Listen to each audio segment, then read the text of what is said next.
to our dad on the Jim Cressman podcast. Welcome to the Jim Cressman podcast. Today we have RJ Curtis, the CEO of CRS, Country Radio Seminar.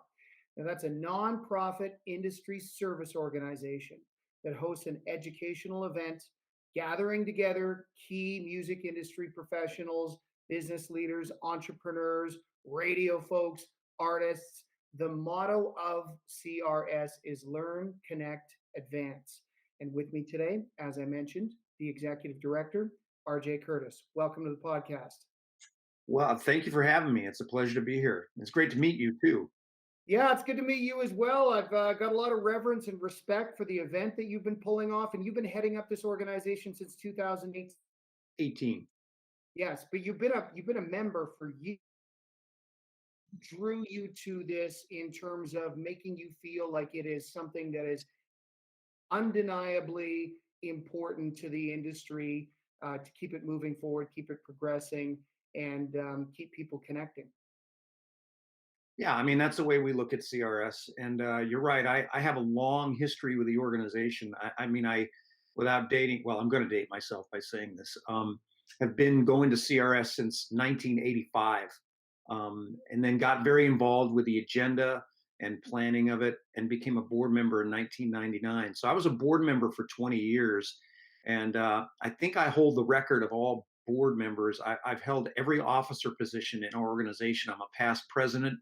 And this might scare some people who know me. I was actually the treasurer of the organization for a year, which is terrifying. To think about me being a treasurer and being responsible for money because I don't math well. My wife is a math teacher, and when I came home and told her that I was going to be the treasurer, she just laughed. I should think she was drinking coffee and just spit it out all over the place. It was scary for her. But you're more of a creative soul. Yeah. My background is really on the radio and on the creative side of that as a program director. But my long association with the organization made my joining staff in 2018 rather seamless. And so the transition has been really, really easy and fun. And to your original point, our mission is still the same: to bring the industry together, unite them every year, teach them some things that they may not have learned, identify topics, have the tough conversations, and walk away from it with a true experience. And people come back to their jobs on Monday after CRS excited, inspired, motivated, and ready to do all that they can to make this genre and our format stronger than ever before, because that's really what it's all about when people come together at CRS. We're working for the greater cause and trying to make, and this is very, very cliche, trying to make all boats rise. We're all working together so that the music that we love and the industry that we love so much can thrive and continue to be successful and evolve. You're also a connectivity catalyst for the artists themselves and the radio industry. That is one thing that I noticed attending your event. It's like you get unfettered access in many ways to these artists that generally, if you're in other aspects of the business, I promoted Jason Aldean shows in Canada, but I actually met him at CRS, because usually when I see him at one of my shows, it's a quick hello backstage and I'm dealing with his people and his tour manager. I actually don't see Jason at all. It was nice to actually get time with him in the Sony suite and sit down and have a conversation with him. And that is one of the things that I think is so attractive probably to the radio folk who by and large are often big fans of the format. And that's usually one of the reasons why they got into it in the first place. Yeah, there's no doubt. I mean, I think that when radio comes to CRS and when artists come and they're able to see each other there, like you saw Jason in a suite somewhere, that's a very different context than seeing them on the road. And probably the reason you weren't able to spend any time with Jason in that backstage area is because everybody's working and busy. He's got probably obligations for some sponsors, for the label, and he's got to just keep on running. And one thing I do notice, and you mentioned it, you alluded to it, when you're at CRS and you have access to these artists, it's in a very safe zone, a safe context for the artists. They know the radio guys, even though the radio guys are big fans of their music, it's different than interacting with fans. And there's nothing wrong with fans. In fact, where would any of us be without the fans, right? They're the ones who buy the tickets and spend the money on the merch and all that stuff. But it's a little bit more comfortable for artists to come to CRS and interact with radio and industry people. And you can have a real great, casual conversation with them, just like we're talking here. That's, I think, the safety zone and the beauty of CRS that we provide for the artists. And that's why I think they keep coming back. We do get great participation from them.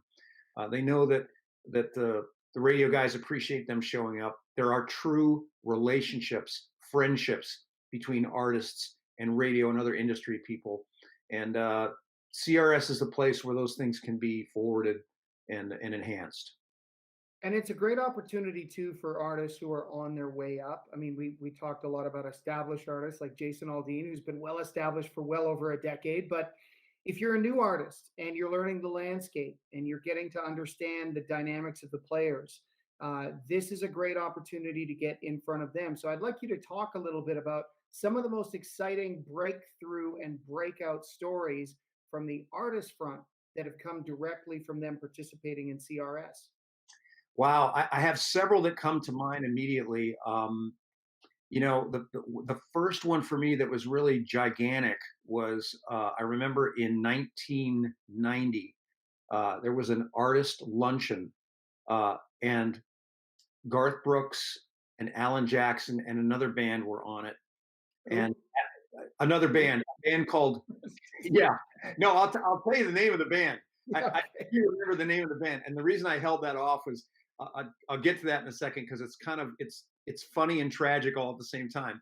But Alan Jackson came out, and this is in like March of 1990, and Here in the Real World was just coming out, and that was, they had a struggle with Blue Blooded Woman, his first single. And then the second, Here in the Real World came out, and that song was just getting traction and just becoming a thing. So Alan Jackson played this luncheon and he knocked it out of the park. It was great. And I remember sitting at the table and everybody going, this is going to be, Alan's going to be a big artist. This is going to be his breakthrough single. And this is an important luncheon. And he sort of made a statement, right? So he was the first act of three that day. Well, then Garth Brooks comes out, and Garth, he had been at CRS the year before, and he was just one of these new artists walking around the lobby, and he was passing out buttons, Much Too Young to Feel This Damned Old. That was his first single off his first album. And that album, if you recall, started slowly. The guy who really got a head start in 1989 in that class of 89 was Clint Black. Clint got a big head start on Garth, but Garth gathered momentum towards the end of 1989. And he came out to CRS in early 1990. And this was in advance of No Fences, his second album.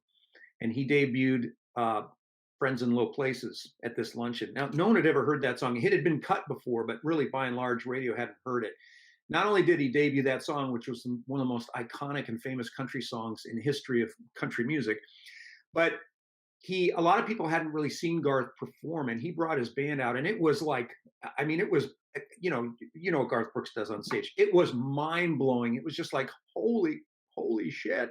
It was overwhelming, incredible. And I think that was Garth's, for radio, that was his moment where people went, okay, this guy is going to be a superstar. And this was, it was coming at the tail end of the single cycle on his first album. So the dance had been happening, and the Not Counting You, and those first singles off. Yeah, he had some serious momentum going into that second record, and then Friends in Low Places just broke him right through. Hyperspace. This was like, whoa, okay. So that was amazing. And then the tragic part of it was, actually there was a band called Billy Hill. And it was a group of songwriters. I can't remember who was in the band. There's some famous songwriters in it.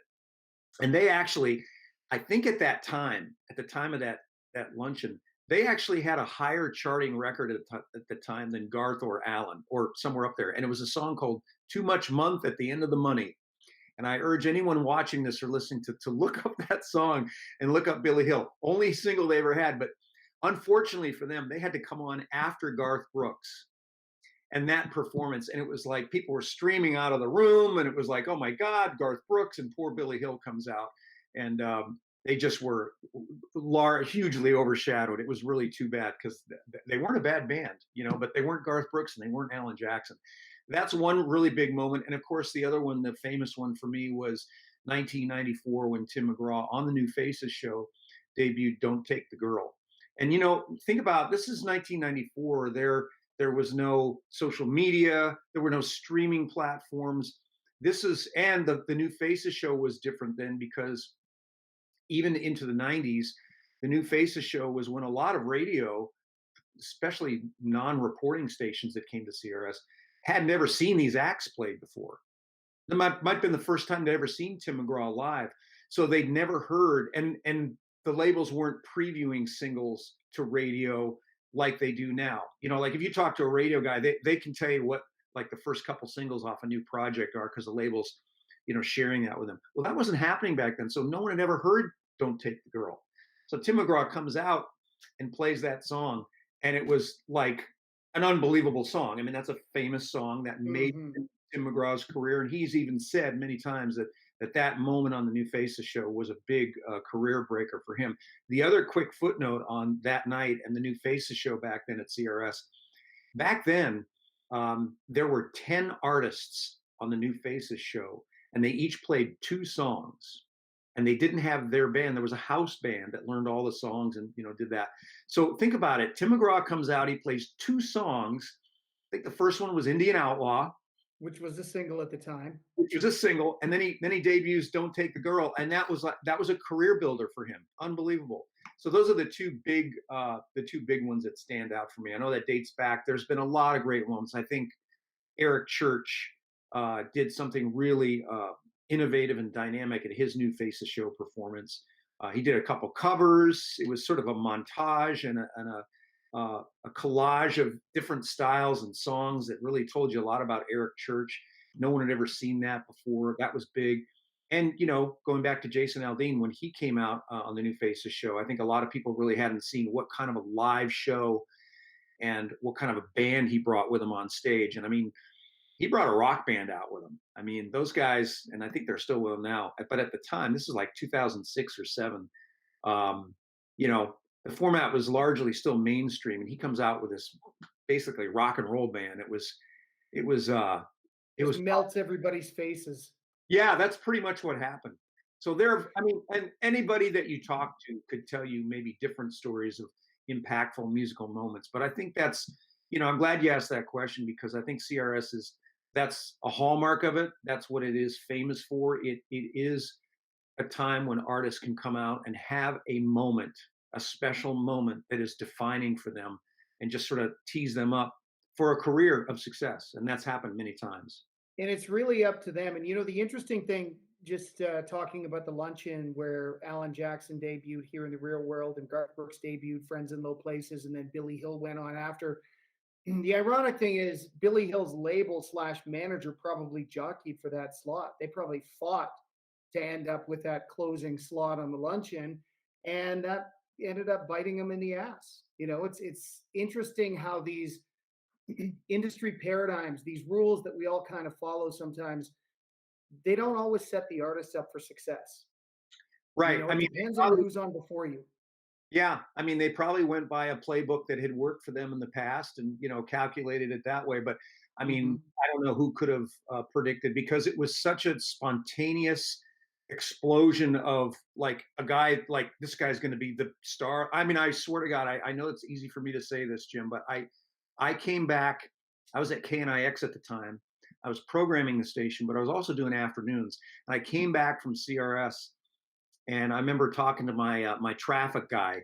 This guy was my traffic guy. He was in an airplane, and he did the traffic reports in the afternoon. And he was, "How was Nashville?" And, "Hey, you went to something called CRS." And listeners don't really know what that is, but I said at the time, I go, "I saw something that blew my mind.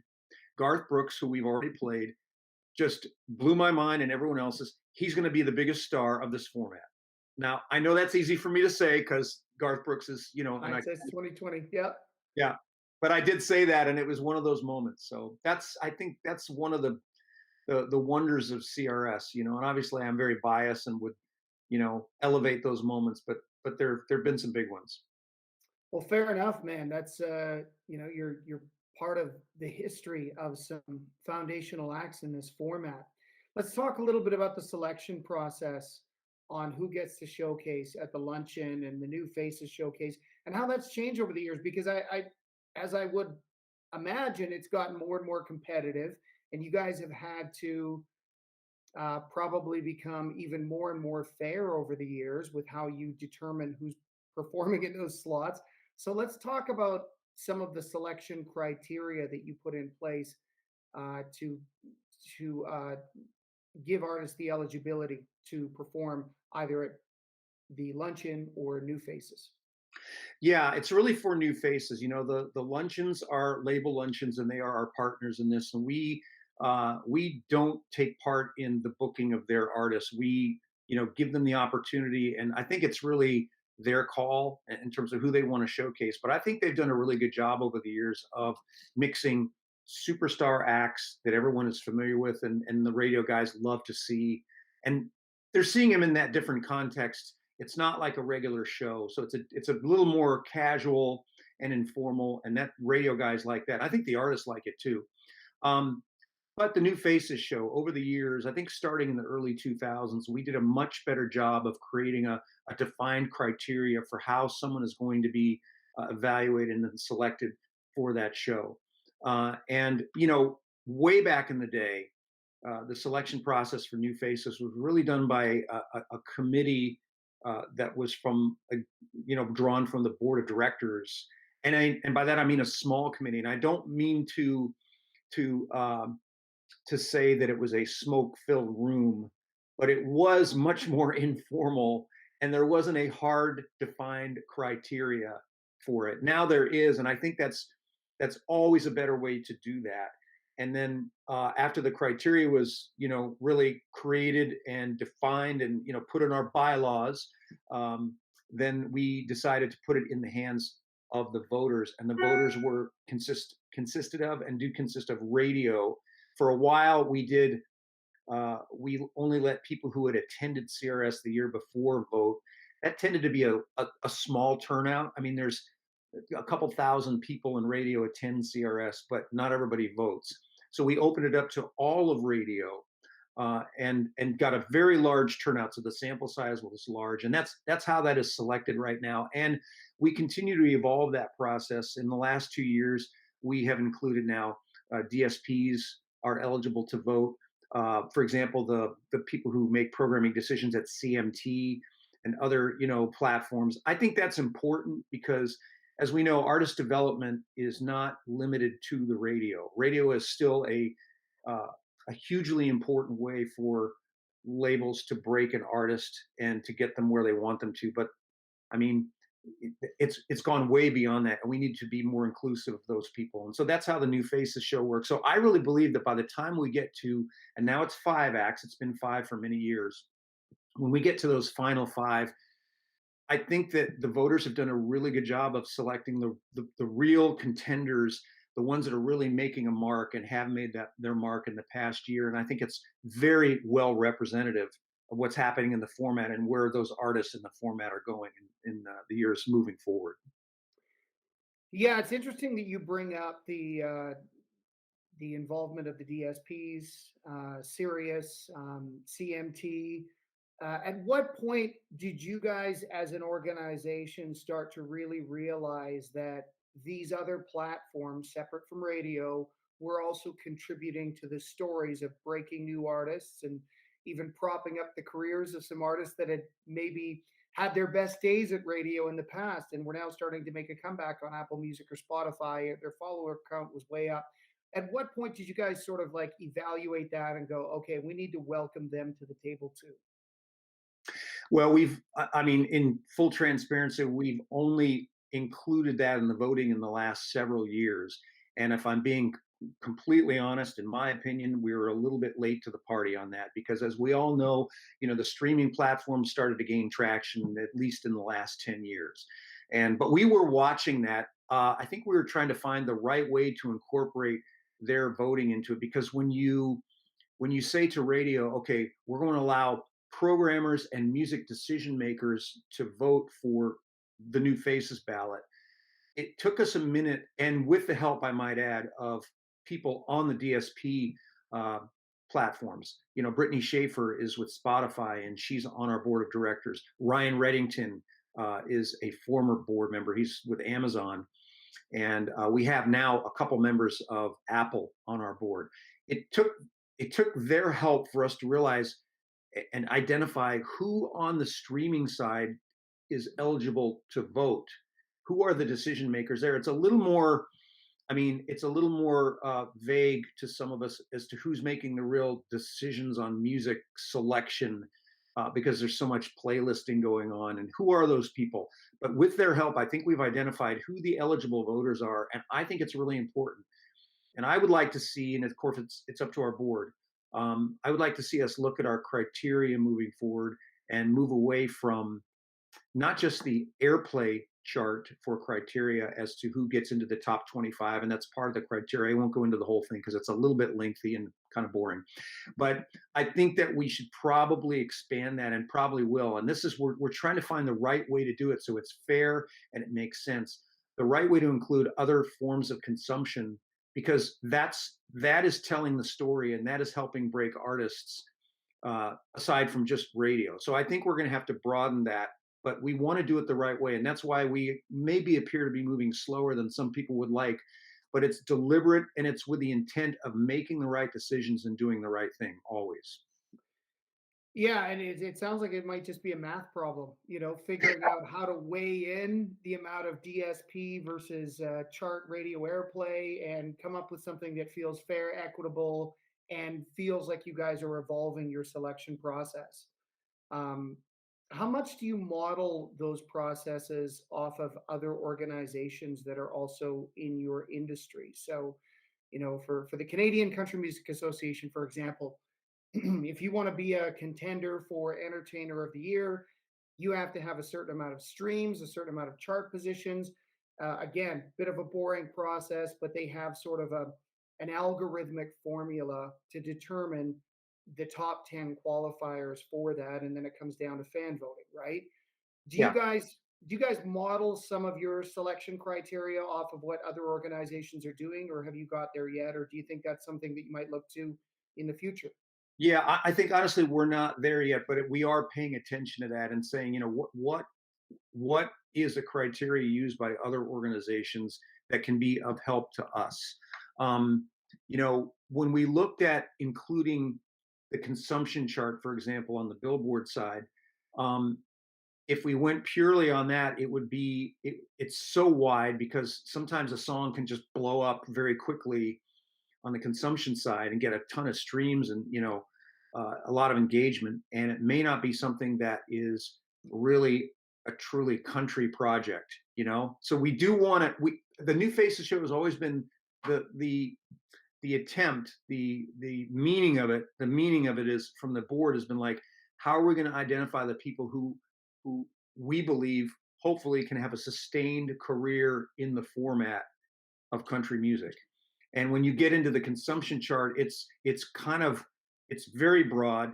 It's kind of the Wild West. And we don't want to misrepresent the format in that sense. And that's why I think we have to be very careful. Again, I think we're going to have to get to the point where we include consumption metrics in there. We're just not ready to do that yet, but we are watching it. If your wife still teaches math, maybe she can help develop the formula. You never know. She probably could. I'm not much help in that way. I'd follow her. So, some of the trends in the format, I mean, obviously, country music is very male dominated. Approximately 90% of the songs delivered to DSPs in country music are sung by male artists. There's still a discrepancy in terms of females entering the field. And the industry itself was very male dominated through the 80s and 90s, the radio industry itself. You have seen some cataclysmic changes, I would imagine, in the demographics over the past 10 years, especially. Talk a little bit about that. Well, I think that there's no question that the format has needed more diversity with not only females. I think right now it would behoove us to include more people of color on our artist level. we went through the conversation about females several years ago. That conversation is not over; it continues.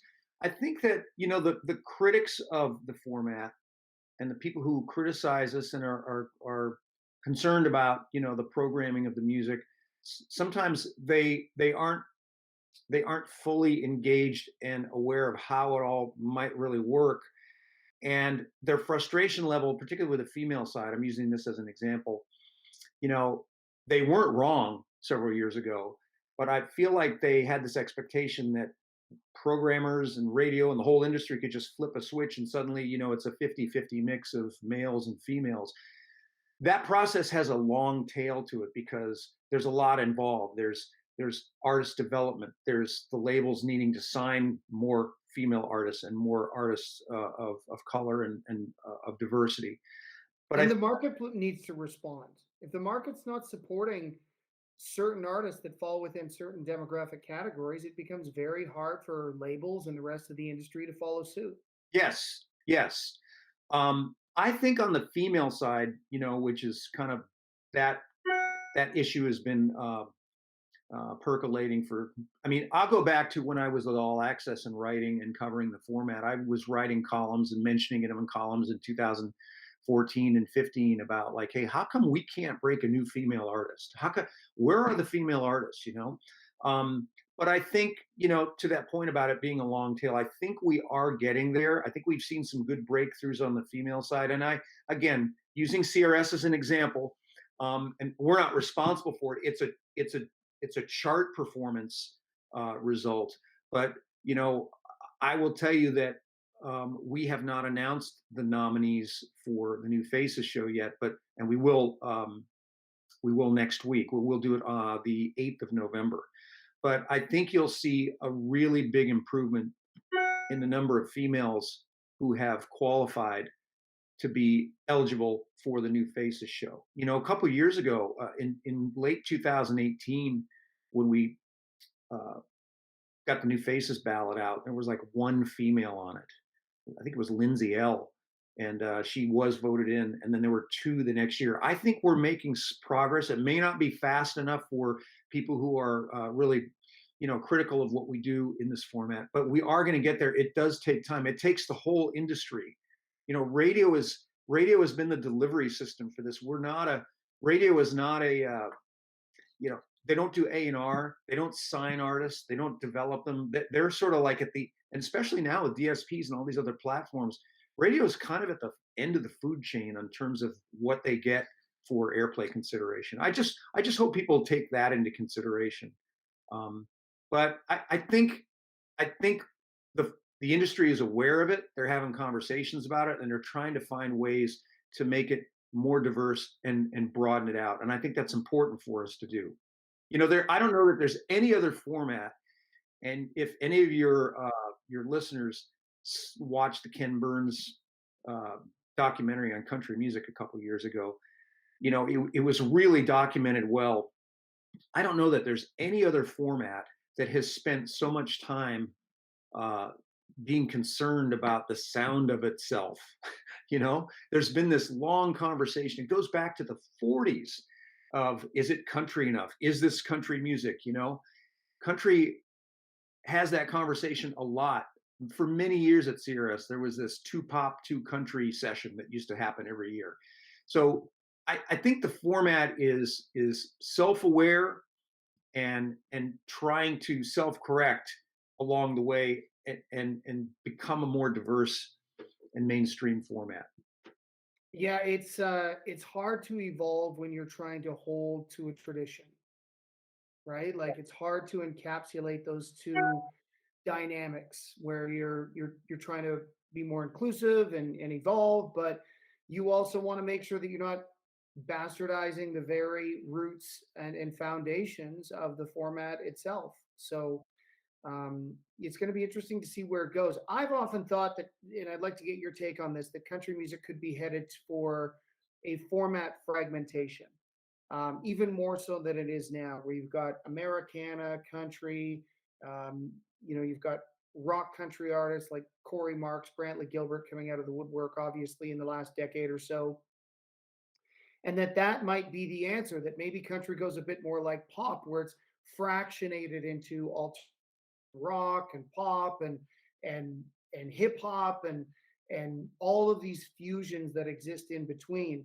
It'd be interesting to see where country is going to be in 10 years, and whether or not there will be sort of a hat act traditional country, and then something that's completely different, that's almost like a southern pop.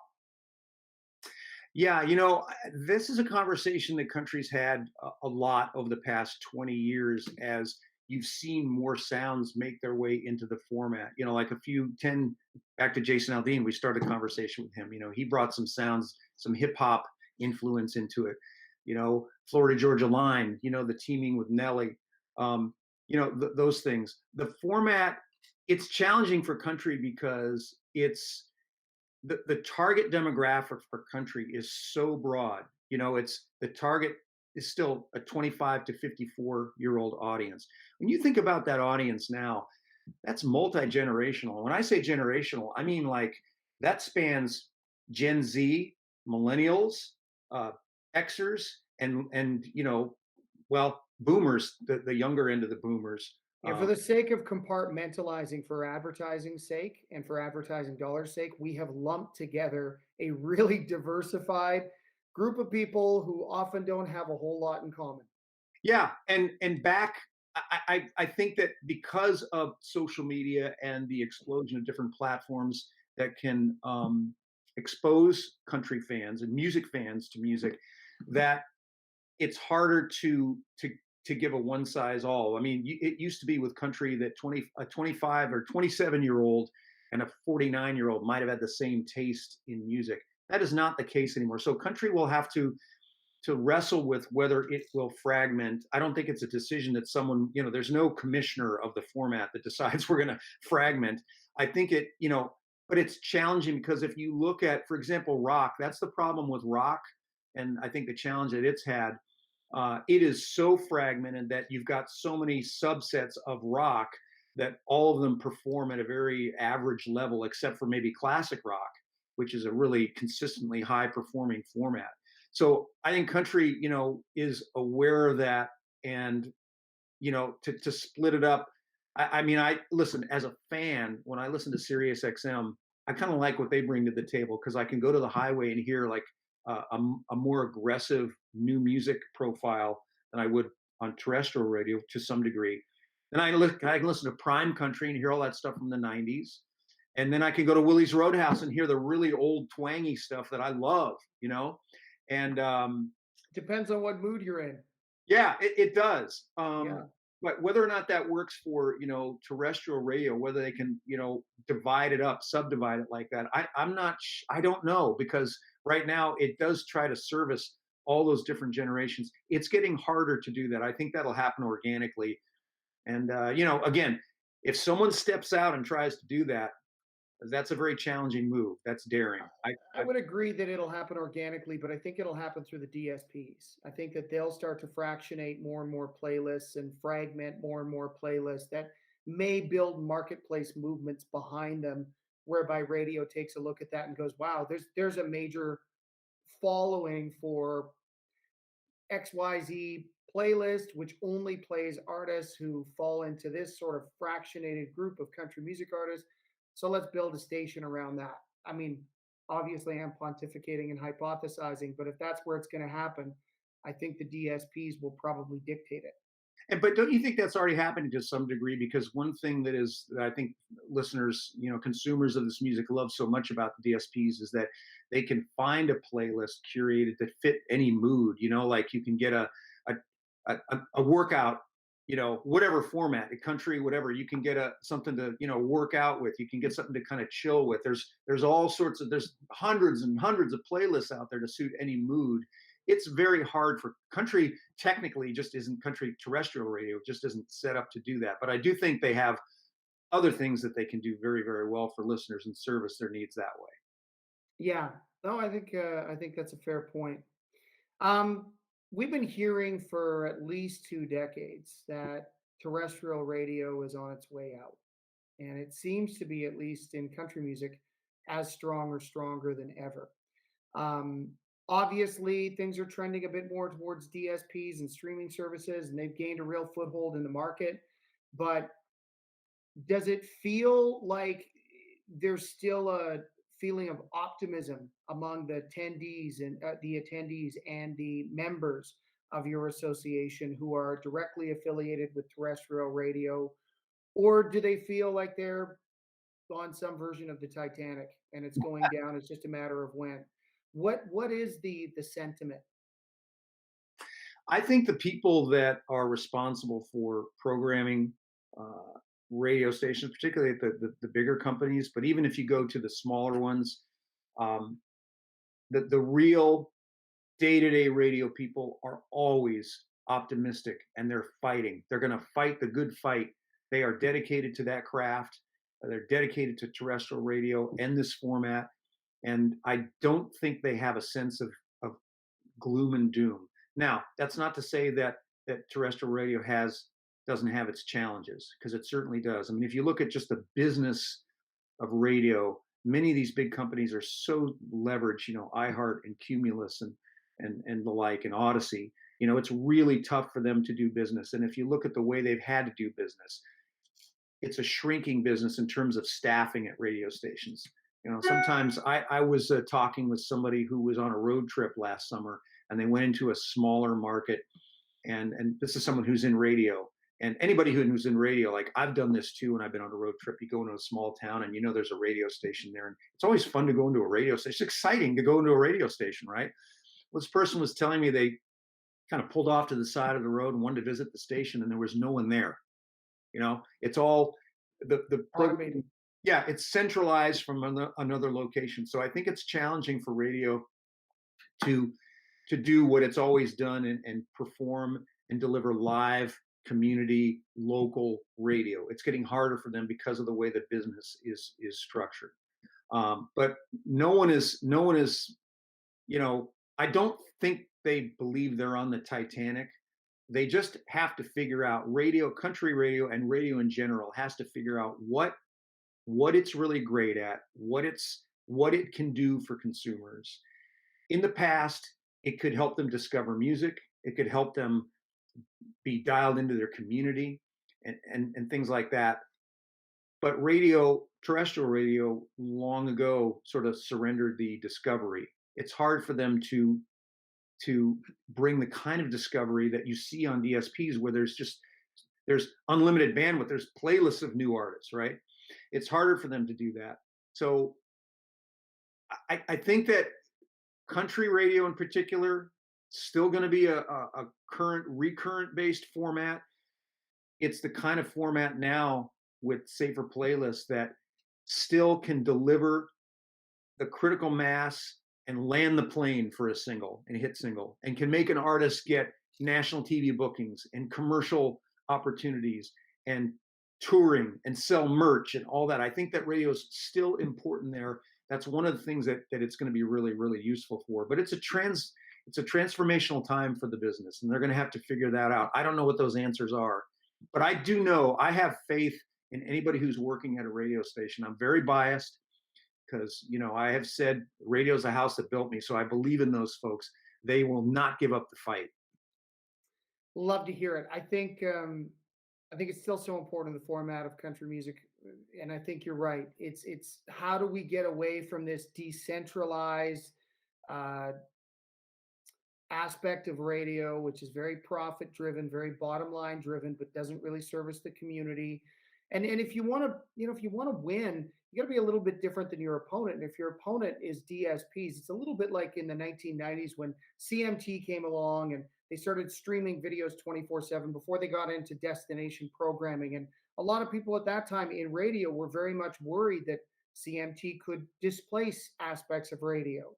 But CMT wasn't delivering local news, weather, sports. CMT was delivering music. And these DSPs are all about music and musicians. And the radio stations can fill the gap potentially on all of those other elements that service a community locally. So hopefully they can find a business model within that works. And, here's hoping. We need them. Yeah, I think radio still has that opportunity, in addition to in terms of the music aspect of it, like I said before, landing that plane and bringing it home, bringing a real true hit song, because particularly in country radio, and it's more so in country than any other format. You've got 159 media-based reporters, and when they all get on board and they're all playing that song in heavy rotation for a couple weeks, it makes a big impact on the national. I mean, because again, back to the road trip. I did a road trip during the summer.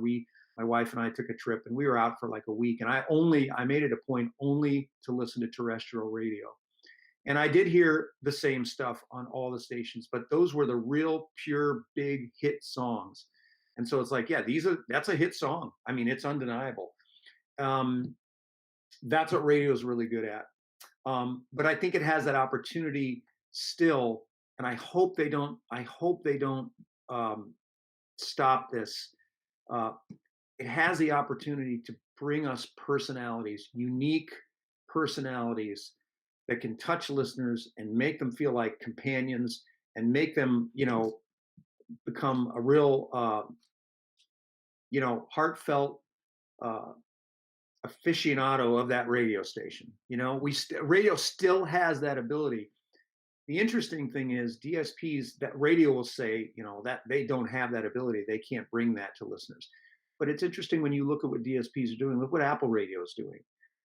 They're playing a lot of music and they're going wider, but they are bringing personalities to the table too. Spotify is doing that with a morning show offering. And I think what the DSPs are doing that's interesting, they're bringing very, very interesting, diverse, non-traditional personalities to the table. And that is not something that terrestrial radio is doing. I wish they would do more of it. Yet. Yeah. They may start to. Yeah. Yeah, it'll be interesting to see over the next few years. And I look forward to seeing you face to face at another CRS here in the future. Thanks for taking the time to do this, RJ. I hope I see you in February of 2022. You are welcome. You'll be my guest. Please come. I love it. Well, that is the plan to get down there. So as long as the world stays relatively sane, I will see you in February. I look forward to it. Thank you so much for having me today. I appreciate it.